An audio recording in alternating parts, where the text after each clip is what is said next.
Salamat po, Mayor. At nandito na po yung mga relief goods, 530 relief goods. That's times 2. And meron po kaming additional na bigas, 21 sacks na 50-50. For kasi naman po ang Maestre at ng Office of Senator Lapid. Tsaka po 3 boxes ng Neosep para sa mga bata. And mga tubig po. Thank you po, Senator Lapid, sa assistance na binigyan ninyo sa nasulugan sa aming bayan ng Santa Cruz. Thank you ulit.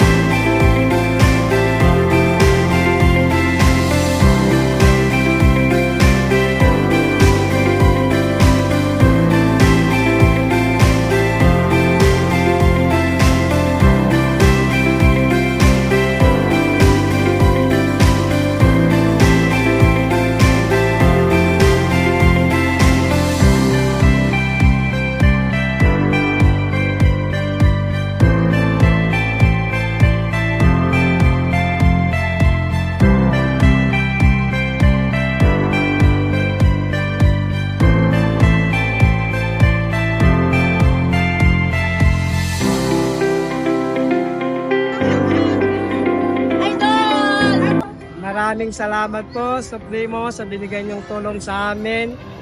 Pati po sa PADCOR, maraming salamat din po sa inyo sa binigay niyong tulong dito po sa amin, bayan ng Poblacion South, Santa Cruz, Zambales. Maraming salamat po, Senator Lito Lapid at PADCOR sa binigay niyong tulong sa aming mga nasunod dito sa bayan ng Santa Cruz. Salamat kay Supremo! Maraming salamat, Lito Lapid!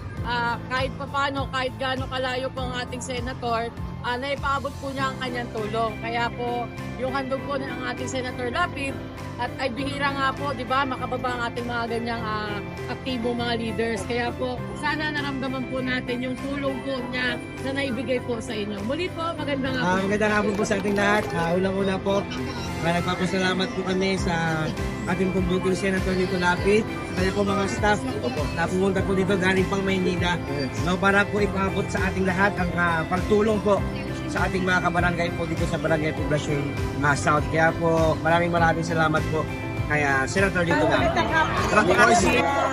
Kababayan kong Poblacion South, ang tulong po ay galing kay Senator Lito Lapid.